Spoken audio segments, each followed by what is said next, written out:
Білет номер 21, питання 2. Падзелы Рэчы Паспалітай, уваходжанне беларускіх земель у склад Расійскай імперыі, змены ў становішчы розных слаёў насельніцтва Беларусі. Пытанне 1. Якія краіны ўдзельнічалі ў раздзелах Рэчы Паспалітай? Адказ. Аналіз карты паказвае, што ў першым раздзеле Рэчы Паспалітай у 1772 годзе ўдзельнічалі Расія, Прусія і Аўстрыя. У другім раздзеле Рэчы Паспалітай у 1793 годзе ўдзельнічалі Расія і Прусія. У трэцім раздзеле Рэчы Паспалітай 1795 года ўдзельнічалі Расія, Прусія і Аўстрыя. Пытанне 2. Назавіце беларускія гарады, якія ўвайшлі ў склад Расійскай імперыі ў выніку першага, другага і трэцяга раздзелаў Рэчы Паспалітай.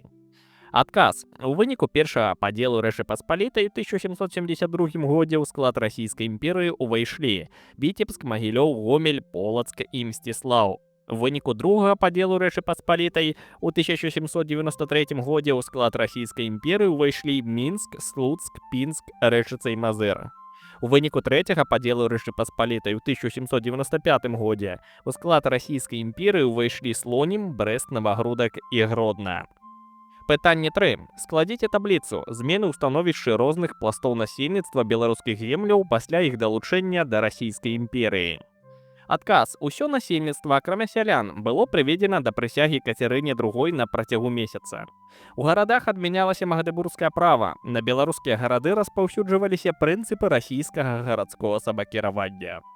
Шляхта павінна была прысягнуць на вернасць Расіі. Тады шляхце давалі правы расійскага дваранства, захоўвалі маёнткі. Але яна не магла ствараць канфедэрацыі, абіраць манарха. Магнаты пазбавіліся права мець сваё войска і крэпасці. Значная частка беларускага сялянства пасля ўваходжання беларускіх земляў у склад Расійскай імперыі станавілася ўласнасцю расійскіх памешчыкаў і службоўцаў.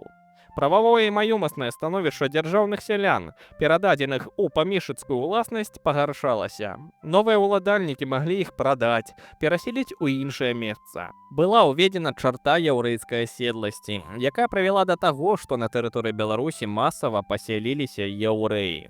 Пытанне 4. Якія новыя мануфактуры, створаныя на беларускіх землях у канцы 18 стагоддзя, сведчылі аб уключэнні Беларусі ў агульнарасійскую сістэму гаспадарання? Дзе яны былі створаны? Адказ. Аналіз карты паказвае, што ў канцы 18 стагоддзя на беларускіх землях былі створаны новыя мануфактуры, якія сведчылі аб уключэнні рэгіёна ў агульнарасійскую сістэму гаспадарання. Сярод іх можна вылучыць: першае. Тэкстыльныя мануфактуры. У маёнтках радзівілаў і іншых польскіх магнатаў пачалі развівацца прадпрыемствы па вытворчасці тканін. Другае. Гарбарныя і шкляныя вытворчасці. У гэты перыяд з'явіліся мануфактуры, якія спецыялізаваліся на апрацоўкі скуры і вытворчасці шкла, што спрыяла развіццю рамесленнай вытворчасці. Трэцяе. Металургічныя прадпрыемствы. Уключэнне Беларусі ў эканамічную сістэму Расійскай імперыі прывяло да стварэння мануфактур, звязаных з апрацоўкай металаў і вытворчасцю інструментаў. Гэтыя мануфактуры былі створаны ў буйных гарадах і магнацкіх уладаннях, такіх як Мінск, Віцебск, Гродна і Магілёў. Іх з'яўленне садзейнічала інтэграцыі беларускіх зямель у эканоміку Расійскай імперыі, забяспечваючы рэгіён новымі тэхналогіямі і вытворчымі магутнасцямі. Білет номер 22, пытанне 2. Гаспадарчае развіццё беларускіх земель у 19-м, пачатку 20-го стагоддзя.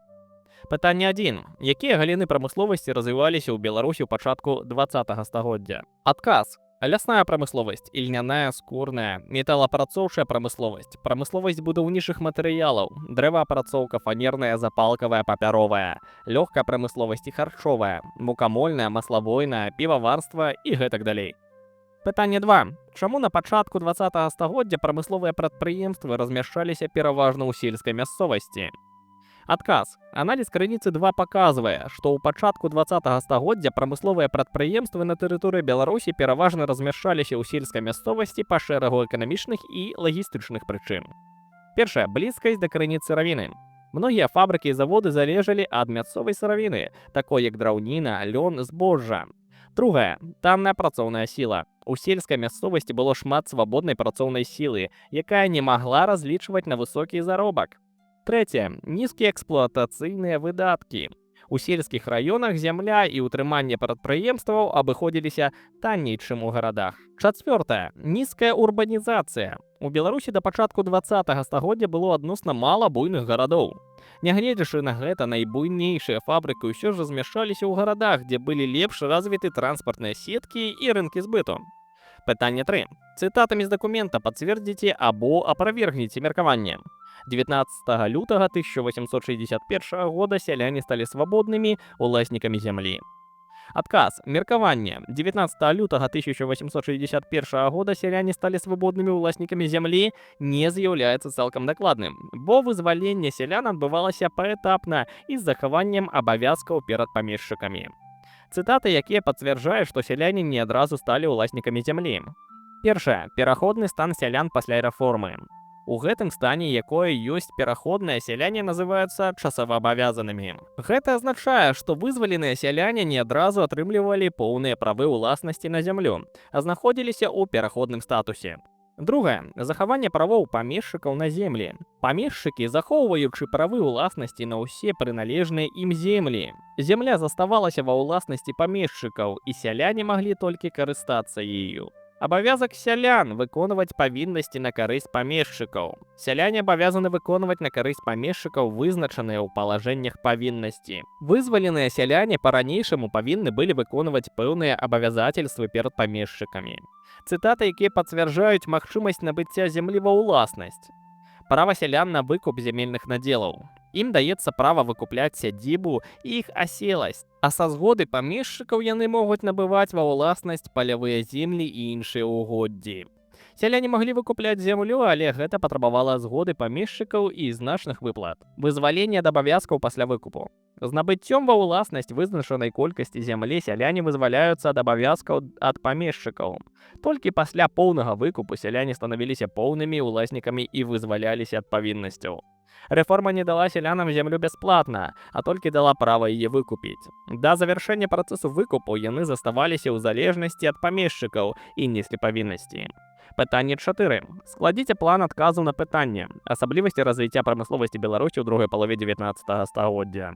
Адказ. План адказу. Асаблівасці развіцця прамысловасці Беларусі ў другой палове 19 стагоддзя. Першае. Увядзенне. Агульная характарыстыка эканамічнага развіцця Беларусі ў 19 стагоддзі. Другое. Уплыў рэформы 1861 года на прамысловасць. Асноўныя асаблівасці прамысловага развіцця. Суіснаванне розных форм вытворчасці, рост прамысловай вытворчасці, памер прадпрыемстваў, геаграфічнае размяшчэнне прамысловасці. Уплыў прамысловага развіцця на грамадства, павелічэнне колькасці працоўнага класа, фарміраванне новых сацыяльных адносін, эканамічны ўплыў на рэгіянальную інфраструктуру. Заключэнне. Вынікі прамысловага развіцця Беларусі ў 19 стагоддзі, падрыхтоўка да далейшай індустрыялізацыі ў 20 стагоддзі. Білет нумар 23, пытанне 2. Гаспадарчае развіццё беларускіх зямель у 14-18 стагоддзях. Пытанне 1. У якім стагоддзі на тэрыторыі Беларусі з'явілася магдэбургскае права? Які горад атрымаў яго першым? Адказ. Магдэбургскае права з'явілася на тэрыторыі Беларусі ў 14 стагоддзі. Першым горадам у ВКЛ, які атрымаў яго, быў Вільня, цяпер Вільнюс. Прывілей быў падараваны 22 сакавіка 1387 года на тэрыторыі Беларусі, Брэст, у 1390 годзе. Пытанне 2. Якія галіны гаспадаркі развіваліся на беларускіх землях у 18 стагоддзі? Адказ. У 18 стагоддзі на беларускіх землях актыўна развіваліся наступныя галіны гаспадаркі. Мануфактурная вытворчасць, шкляныя мануфактуры, налібокі ўрэчча, заснаваныя Ганнай Кацярынай Радзівіл, выраблялі бутэлькі, посуд, шыбу. Тэкстыльная мануфактура, суконныя прадпрыемствы, створаныя ў каралеўскіх эканоміях пад кіраўніцтвам Антонія Тызенгауза. Другае. Металаапрацоўка і шліфаванне. У каралеўскіх мануфактурах рабіліся зброя, металічныя вырабы, інструменты. Гэтыя прадпрыемствы абслугоўвалі войска і каралеўскі двор. Трэцяе. Рамесельная вытворчасць. Працягвала існаваць сістэма цэхаў, але магнаты абыходзілі цэхавыя абмежаванні, ствараючы мануфактуры ў прыватных мястэчках. Чацвёртае. Сельская гаспадарка. Землеўладальнікі шукалі новыя спосабы павелічэння даходаў, паколькі традыцыйнае земляробства давала нізкі прыбытак. Сялянства заставалася ключавым эканамічным рэсурсам, але яго пакупальніцкая здольнасць была абмежаванай. Пятае. Гандаль і экспарт. Мануфактурная прадукцыя прадавалася як на мясцовым рынку, так і ў іншых рэгіёнах Рэчы Паспалітай. Пытанне 3. Састаўце параўнальную табліцу прыватнаўласніцкай і дзяржаўнай мануфактуры на тэрыторыі Беларусі. Выявіце агульнае і адрозненне. Адказ. Заснавальнікі, магнаты і землеўладальнікі, напрыклад, Радзівілл. Дзяржава каралеўскай эканоміі Тызенгаус. Мэты вытворчасці, павелічэнне даходаў уладальнікаў, абыход цэхавых абмежаванняў. Забеспячэнне войска і каралеўскага двара ў дзяржаўнай мануфактуры. Асноўныя галіны. Прыватнаўласніцкая мануфактура, шкляная вытворчасць, тэкстыль, металургія, дзяржаўныя мануфактуры, суконныя фабрыкі, металапрацоўка, шліфавальныя прадпрыемствы, крыніца працоўнай сілы, прыватнаўласніцкай мануфактуры, гэта прыгонныя сяляне, дзяржаўнай мануфактуры, найнятыя майстры з заходняй Еўропы, мясцовыя працоўныя, тэхналогіі і навучанне, прыватнаўласніцкія мануфактуры. Запрошаныя спецыялісты навучалі мясцовых майстроў, дзяржаўнай мануфактуры, імпарт, абсталяванне і тэхналогіі з Еўропы. Размяшчэнне, прыватныя мястэчкі і маёнткі. У дзяржаўных мануфактурах гэта буйныя гарады і каралеўскія эканомікі. Пакупнікі прадукцыі, прыватнаўласніцкай мануфактуры. Гэта розныя пласты насельніцтва, уключаючы сялян. У дзяржаўных мануфактурах у асноўным каралеўскі двор і войска. Фінансаванне, асабістыя сродкі ўладальніка. У дзяржаўных мануфактурах гэта дзяржаўны бюджэт. Кантроль і рэгламент, прыватнаўласніцкая мануфактура. Вызначаўся ўладальнікам менш абмежаванняў. Дзяржаўная мануфактура, жорсткі кантроль з боку дзяржавы. Вынікі. Агульныя. Абедзве формы мануфактурнай вытворчасці былі новыя для эканомікі Беларусі. Выкарыстоўвалі мясцовую і імпартную сыравіну. Садзейнічалі развіццю рамёстваў і тэхнічнага майстэрства. Адрозненні. Прыватнаўласніцкай мануфактуры працавалі дзеля асабістага прыбытку, а дзяржаўныя дзеля ваенных і палітычных патрэб. У прыватных мануфактурах выкарыстоўвалі прыгонных сялян, у дзяржаўных часцей за найманых майстроў. Фінансаванне прыватных вытворчасцей ажыццяўлялася за кошт уладальнікаў, а дзяржаўных з казны. Пытанне 4. Што стрымлівала развіццё і прыватнаўласніцкіх і дзяржаўных мануфактур на тэрыторыі Беларусі ў 18 стагоддзі? Сваё меркаванне растлумачце. Адказ. Развіццё як прыватнаўласніцкіх, так і дзяржаўных мануфактур на тэрыторыі Беларусі ў 18 стагоддзі сутыкалася з шэрагам абмежаванняў. Вось ключавыя фактары, якія тармазілі іх працэс. Першае. Абмежаваны рынак збыту. Прадукцыя прыватных мануфактур, напрыклад, шкло, тэкстыль, была разлічана на шырокае кола пакупнікоў, але сяляне заставаліся слабымі спажыўцамі з-за нізкага ўзроўню даходаў. Дзяржаўныя мануфактуры арыентаваліся на каралеўскі двор і войска, але ваенныя замовы былі нерэгулярнымі, што ўплывала на стабільнасць вытворчасці. Другое. Дэфіцыт кваліфікаваных майстроў. У прыватных мануфактурах уладальнікі запрашалі спецыялістаў з-за мяжы. Напрыклад, Радзівілл працягвала майстроў з Германіі, але навучанне мясцовых работнікаў займала час і патрабавала затрат. У дзяржаўных прадпрыемствах адміністрацыя Тызенгауза спрабавала наладзіць вытворчасць, але залежнасць ад замежных кадраў ускладняла аўтаномнае развіццё. Трэцяе. Залежнасць ад імпартнай сыравіны і абсталявання. Многія прадпрыемствы завозілі сыравіну з-за мяжы, што рабіла іх залежнымі ад эканамічных умоў у Еўропе. Каралеўскія мануфактуры імпартавалі не толькі сыравіну, але і абсталяванне, што падвышала сабекошт прадукцыі. Чацвёртае. Фінансавыя цяжкасці. Прыватныя мануфактуры залежалі ад сродкаў уладальніка і маглі зачыняцца ў выпадку фінансавых праблем. Дзяржаўныя прадпрыемствы фінансаваліся з казны, але бюджэтныя абмежаванні прыводзілі да іх нерэнтабельнасці.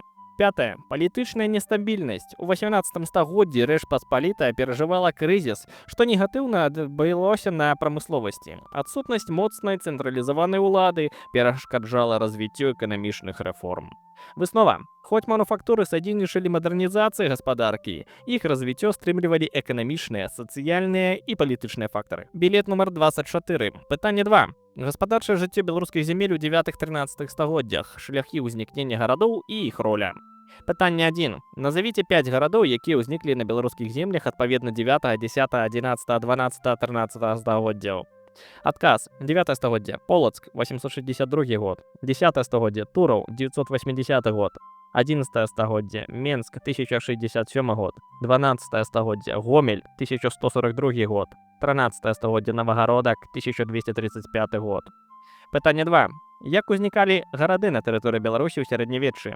Якія эканамічныя функцыі яны выконвалі? Адказ. Гарады на тэрыторыі Беларусі ў сярэднявеччы ўзнікалі па некалькіх асноўных прычынах. Першае. Узнікненне гарадоў. Фартыфікацыйныя цэнтры. Многія гарады выраслі з умацаваных замкаў, якія служылі абаронай ад знешніх пагроз. Напрыклад, Брэст-Гродна.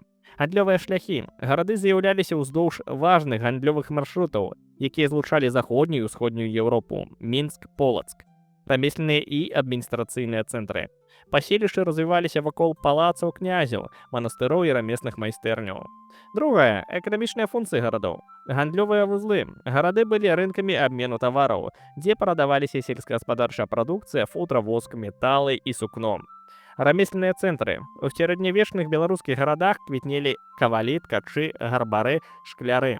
Падатковыя і адміністрацыйныя цэнтры. Гарады збіралі падаткі і выконвалі кіраўнічыя функцыі. Транспартныя вузлы. Размешчаныя на рэках, напрыклад, Днепр, Нёман, гарады адыгрывалі ролю партоў для гандлю з іншымі рэгіёнамі. Пытанне 3. Састаўце схему. Асноўныя гаспадарчыя заняткі ўсходніх славян у 9-13 стагоддзях. Адказ. Схема, якая адлюстроўвае асноўныя гаспадарчыя заняткі ўсходніх славян у 9-13 стагоддзях. Асноўныя гаспадарчыя заняткі ўсходніх славян 9-13 стагоддзях. Сельская гаспадарка, земляробства, пасечна-агнявое, ралішнае, вырошчванне збожжавых, жыта, пшаніцы, авёс, ячмень, агародніцтва, рэпа, капуста, лук, садоўніцтва, яблыні, вішня. Жывёлагадоўля, развядзенне буйнай рагатай жывёлы, свіней, авечак, коз, пчалярства, бортніцтва. Рамёствы і промыслы, кавальская справа, прылады працы, зброя, ганчарная вытворчасць, драваапрацоўка, лодкі, інструменты, ткацтва і гарбарная справа, паляванне і рыбалоўства, здабыча пушнога звера, бабры, куніцы, сабалі, рыбалоўства ў рэках і азёрах, гандаль, абмен таварамі на рынках, удзел у міжнародных гандлёвых шляхах, шлях з варага ў грэкі, продажа мёда, воску, мяхоў. Пытанне 4. Якія змены адбываліся ў эканамічнай сферы ўсходнеславянскага грамадства ў 9-13 стагоддзях? Адказ. У эканамічнай сферы ўсходнеславянскага таварыства ў 9-13 стагоддзях адбыліся значныя змены. Развіццё земляробства, пераход ад пасечна-агнявога земляробства да раллі, пашырэнне апрацоўкі зямель. Рост рамесленай вытворчасці, развіццё ганчарнага, кавальскага, гарбарнага і дрэваапрацоўчага рамёстваў. Фарміраванне гарадоў як цэнтраў гандлю рамёстваў. Узмацненне ролі гарадоў, Новгарад, Кіеў у эканамічным жыцці. Пашырэнне гандлёвых сувязей, актыўны ўдзел у міжнародным гандлі, шлях з варага ў грэкі, гандаль з усходам. Манетызацыя эканомікі, з'яўленне грашовага абарачэння, распаўсюджванне арабскіх дырхемаў і заходнееўрапейскіх манет. Гэтыя працэсы садзейнічалі ускладненню сацыяльнай структуры грамадства і ўмацаванню эканамічных асноў княстваў. Білет нумар 25, пытанне 2. Усходнія славяне на тэрыторыі Беларусі. Рассяленне, асноўныя заняткі, племянныя княствы, кіраванне імі. Пытанне 1. Назавіце саюзы ўсходнеславянскіх плямёнаў, якія склаліся ў 8-9 стагоддзях на тэрыторыі Беларусі.